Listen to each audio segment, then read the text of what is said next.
Yo les Nakama, j'espère que vous allez bien. On va parler des nouvelles primes, les gars, des Mugiwara. Alors oui, petit disclaimer, on parlera seulement des primes des Mugiwara et non celles de Croco et de Mihawk. Pour la simple et bonne raison que demain, une nouvelle vidéo sortira.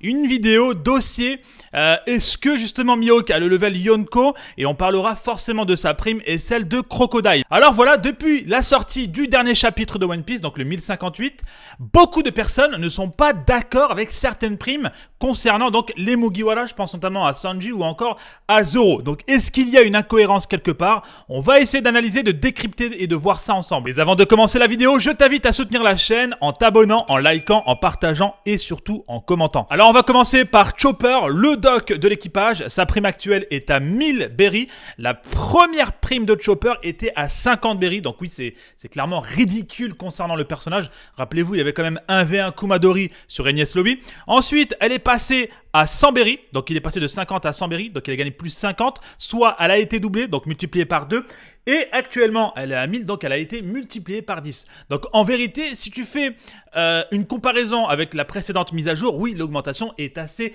énorme, puisqu'elle a été multipliée par 10. Sauf que voilà, 1000 berries pour Chopper, on connaît son potentiel, on sait quand même qu'il est assez utile.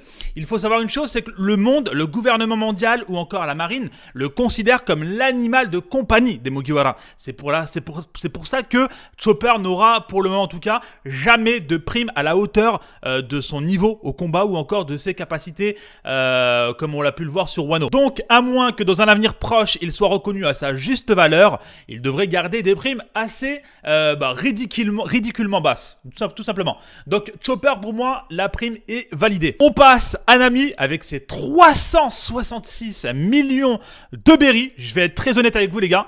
Ça m'avait énormément surpris. Si on m'avait dit en début de manga qu'un jour ou l'autre, Nami aurait dépassé la barre des 300 millions de berries en termes de primes, frérot, je t'aurais dit, change de manga, passe sur Two Piece. Donc, Nami, première prime, c'est 16 millions. Si je devais contextualiser un peu ce qui se passait à l'époque, etc., il faut savoir qu'à l'époque, on avait du Arlong. Arlong, les gars, c'était 20 millions de berries sur sa tête. Donc, à ce moment-là, avoir une Nami avec 16 millions, déjà, c'était énorme. C'était vraiment une belle somme pour elle. Ensuite, elle est passée à 66 millions de berries, soit plus de 50 millions de berries en plus sur sa tête, ou encore une prime multipliée par 4, donc de 16 à 66 millions de berries, ce qui est en somme une très belle mise à jour. Et actuellement, à 366 millions de berries, elle prend un gain de 300 millions de berries en plus dans les dents.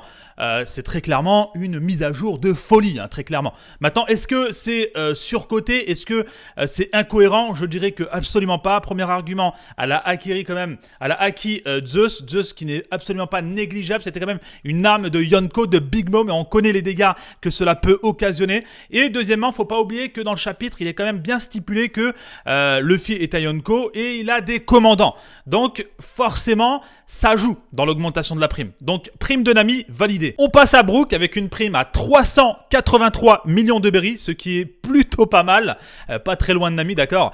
Première prime pour Brook, elle est à 83 millions de berries, donc tout comme Nami, il prend 300 millions de berries dans les dents. Première prime à 83 millions de berries, on va pas se mentir, c'est plutôt carré en tout cas chez les Mugiwara.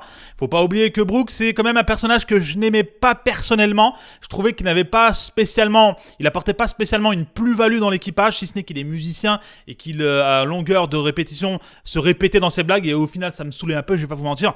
Mais force est de constater qu'il a réussi à me fermer ma gueule, tout pour la simple et bonne raison que la masterclass qu'il nous a produit sur Whole Cake Island, le mec il est quand même allé sur un territoire de Yonko, il a réussi à prendre un Rod Poneglyph, il a donc discrédité un Yonko aux yeux du monde entier.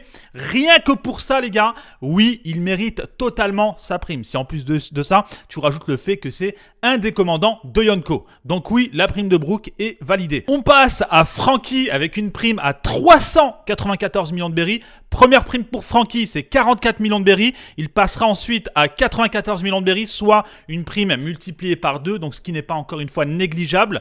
Et actuellement, à 394 millions de berries, il prendra 300 millions de berries en plus, tout comme Robin et Brook. c'est quand même des primes qui augmentent bien hein, pour ces trois-là. Alors Franky, grand charpentier de l'équipage, donc il a une certaine utilité sur le bateau. Et en plus de ça, on va pas se mentir, il se débrouille plutôt bien en termes de combat. Quand il faut le laisser en 1v1, s'occuper de quelqu'un, voilà, il fait le taf généralement. Il a quand même tapé sur Wano Sasaki avec une prime à 470 millions de berries. Donc en ça, la prime de Franky, elle peut se discuter. Puisque moi, je pense qu'on aurait quand même pu lui donner un bon 450 millions de berries dans les dents. Après, voilà, on n'est pas très loin. On est quand même à 394 millions de berries. Bon, c'est pas non plus... Il n'y a pas de grande distance, ok? Donc... je sais pas, à vous de voir. Est-ce que vous validez ou pas? Moi, personnellement, je suis entre les deux. Je sais pas. On passe à Usopp, le sniper de l'équipage, avec une prime à 500 millions de berries. Waouh! Franchement, c'est incroyable concernant le personnage. Et puis, ça suit bien son chemin. Le petit chemin, voilà, le petit chemin se fait tranquillement. On va clairement vers un Usopp, brave guerrier des mers, qui écrit nettement et clairement sa légende, qui fera du bruit partout dans le monde. Tout le monde en parlera, j'espère. Et j'espère que la prochaine île sera Elbaf. On verra ça au prochain chapitre de toute manière.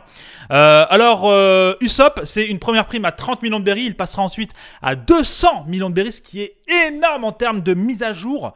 Et ensuite, il passera à 500 millions. Donc, tout comme les autres précédemment que j'ai cités, il prendra aussi 300 millions en plus dans les dents.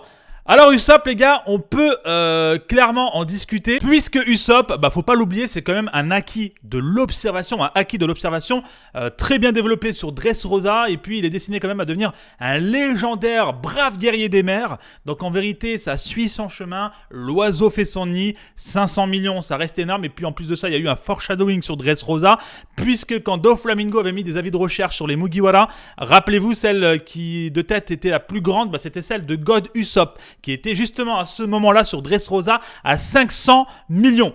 Donc c'était quelque part un petit foreshadowing, un petit clin d'œil. Donc prime de Usopp, en réalité, oui, elle est totalement correcte, mais est-ce que le personnage les vaut réellement? C'est une question que je vous pose, essayez de répondre dans les commentaires les gars. Donc encore une fois, je valide, mais tout en ayant une petite réserve. Nico Robin, l'enfant démon, avec une prime de 930 millions de berries, attachez vos ceintures. Parce qu'en termes de glow-up, c'est clairement le plus gros, je crois, glow-up. Non, c'est peut-être Luffy. C'est peut-être le second plus gros glow-up en termes de mise à jour de primes chez les Mugiwara. Donc Nico Robin en première prime, c'est 80 millions. Elle passe à 130 millions. Et de 130 millions, elle passe à 930 millions. Soit 800 millions de berries dans les dents, comme ça, du jour au lendemain. Est-ce que c'est mérité? Alors oui. Totalement. Le simple fait qu'elle sache décrypter, lire les poneglyphes mériterait qu'elle ait une prime colossale aux côtés des plus grosses primes qui ont pu exister jusqu'alors. Très clairement les gars. À savoir la menace qu'elle constitue, je suis même assez surpris qu'elle n'ait pas eu d'aussi grosses primes avant, plus tôt dans le manga. Donc, et puis on rappelle quand même son fait d'armes sur Wano. Elle a quand même combattu Black Maria. Black Maria, je crois que c'était à peu près 470 millions, un truc comme ça. Donc oui, Nico Robin, c'est totalement validé. Et honnêtement, on peut encore ajouter de la marge, vu son potentiel à lire les poneglyphes. On passe maintenant au top 3 en excluant le capitaine Luffy. Et le troisième du top 3 sera Sanji avec une prime à 1,32 milliard de berries. Alors toi qui es fan de Sanji, dis-moi la vérité, est-ce que tu es déçu ou non? Parce que personnellement, tout ce que j'ai vu sur les réseaux sociaux, tous les fans de Sanji sont tous en PLS. Tout le monde ne comprend pas pourquoi il se retrouve sur le top 3 et pourquoi il ne l'est pas sur le top 2 voire top 1. Bon, après, derrière, le fait qu'il soit derrière Zoro, je peux comprendre personnellement. Ça reste quand même le bras droit du capitaine. Mais le fait qu'il se retrouve derrière Jinbei, ça fait quand même grincer des dents. Et je peux comprendre les fans de Sanji, surtout après le glow-up qu'il a eu, qui est juste monstrueux. Et surtout, il faut rappeler quand même que il a tapé Queen avec une prime à 1,320 milliard de berries. Et on va pas se mentir, les gars, après son glow-up, après sa montée en level, les gars, Sanji, c'est plus le même. Il a carrément poutré Queen. Donc en réalité, je l'aurais vu. Personnellement, c'est purement subjectif, mais je l'aurais vu peut-être à 1,4 milliard de berries, Sanji. Donc oui, la prime est totalement méritée. Il mérite son milliard de berries. Et puis voilà, c'est quand même la première prime à 1 milliard qu'on voit dans l'équipage. Après, bien évidemment, en ne comptant pas le capitaine, bien évidemment. Donc oui, c'est symbolique. C'est un équipage de Yonko, donc c'est tout à fait normal qu'on ait 2-3 personnes après le capitaine qui ont au moins des primes à cette hauteur-là. Donc maintenant, le seul truc, moi, qui me fait un peu grincer des dents, c'est que Sanji, pour moi, il méritait un tout petit peu plus. Donc voilà, dites-moi ce que vous en pensez dans les commentaires. On passe maintenant au top 2, le paladin des mers, Jinbei, avec sa première prime sous le drapeau des Mugiwara. Et quelle première prime surtout, puisqu'il a 1 milliard 100 millions de berries au-dessus de Sanji. Alors lui, il a vaincu Wuzu avec une prime à 546 millions de berries. Est-ce que c'est mérité pour Jinbei? Parce que là aussi, encore une fois, il y a eu beaucoup de débats, beaucoup d'encre à couler et beaucoup de personnes n'étaient pas d'accord. Moi, personnellement, je valide totalement sa prime pour la simple et bonne raison que Jinbei, c'est quand même un mec qui a fait partie de l'équipage du légendaire Fisher Tiger. Rappelez-vous quand même ce qu'a réalisé Fisher Tiger. Jinbei, il a quand même fait aussi partie des Shichibukai. D'accord, il avait même refusé de combattre sur Marineford et il s'était retrouvé à Impel Down. Ensuite, il a atterri chez Big Mom, donc chez un empereur, et ensuite chez Luffy, donc chez un autre empereur. Donc en termes d'expérience, Jinbei, c'est ce qui se fait clairement de mieux. Donc oui, il mérite très largement son milliard de berries. Maintenant, encore une fois, je le voyais pas top 2, mais je le voyais plutôt top 3, mais ça, encore une fois, c'est purement subjectif. Et on termine le classement avec le top 1, Roronoa Zoro, avec une prime à 1 milliard 100 millions 1100 berries. Alors, son avant-dernière prime était à 320 millions de berries, donc il prend 780 millions de berries. Donc, ce qui fait accessoirement la plus grosse mise à jour à côté de celle de Nico Robin et de Sanji, donc ce qui est plutôt pas mal. Alors, Roronoa Zoro, c'est quoi? Sur Wano, c'est masterclass sur masterclass sur le toit d'Onigashima. C'est une cicatrice sur Kaido. C'est un combat contre King, gagné forcément. C'est une maîtrise du Haki des rois dans les lames, ce qui n'est absolument pas négligeable, surtout quand tu entends les paroles de Kaido qui disait qu'il n'y avait pas beaucoup dans le monde qui sont capables de faire ça. Après, si je devais chipoter un peu, King, il avait une prime à 1 milliard 390 millions de berries.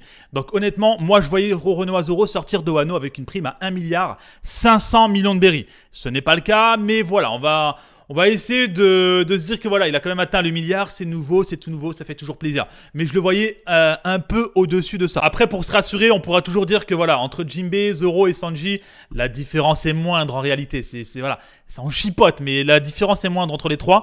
Donc voilà, hein, faut pas oublier après pour ceux qui sont pas trop contents parce que Sanji par exemple se retrouve en top 3, faut pas oublier que Sanji était devant Zoro pendant un certain temps, je crois pendant tout l'arc Whole Cake Island ou un truc comme ça, ou Wano, je sais plus, mais bref, pendant au moins un ou deux arcs. Voilà, je pense que Oda, il joue un peu avec le truc. Voilà, il fait tourner un peu, entre guillemets, l'effectif. Il met certains à un certain niveau pendant un certain temps. Puis après, il redescend pour mettre un autre mec avec une prime supérieure. Voilà, il fait un peu plaisir à tous les fans, tout en essayant de faire plaisir à tout le monde. Pour conclure la vidéo, ce sera ma note de fin et on terminera sur ça. Alors oui, c'est vrai que certaines primes, on peut en discuter. Certaines primes sont clairement discutables, notamment celle de Sanji ou celle de Zoro. On peut vraiment en discuter, hein.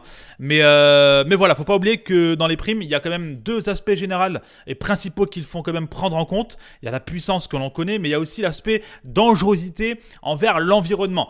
Exemple sur Shabondi, Kid avait une prime supérieure à celle de Luffy pour la simple et bonne raison qu'il faisait des dégâts chez les civils. Il était capable de tuer des civils.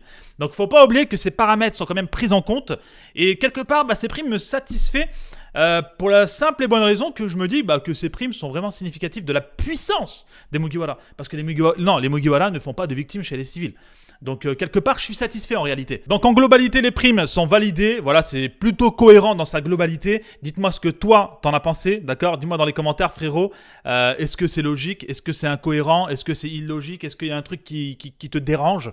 Dis-moi ce que t'en penses dans les commentaires. N'hésite pas à t'abonner si c'est pas encore fait. Le commentaire, le like, le partage. Je te donne rendez-vous demain pour la vidéo spéciale Dracul Mihawk, le dossier, le cas Dracul Mihawk. On va parler aussi de Ryo Sensei. On essaiera de... on prendra pas de pincettes, mais le but étant de débattre, de donner ses idées, mais de ne pas rentrer en clash ou quoi. Attention, quand je parle d'autres youtubeurs ou quoi, c'est toujours dans un esprit sain, ok? Voilà, on parle d'une œuvre, on peut critiquer un youtubeur qui donne des idées, on peut critiquer même l'œuvre One Piece, oui, on a le droit, même si certains One Pieceux malheureusement n'acceptent pas cela. Mais voilà, demain on essaiera de parler de tout ça dans une vidéo et ce sera marrant. Voilà, ce sera marrant. Je vous donne rendez-vous demain. Prenez soin de vous les gars, c'était Roro. Peace.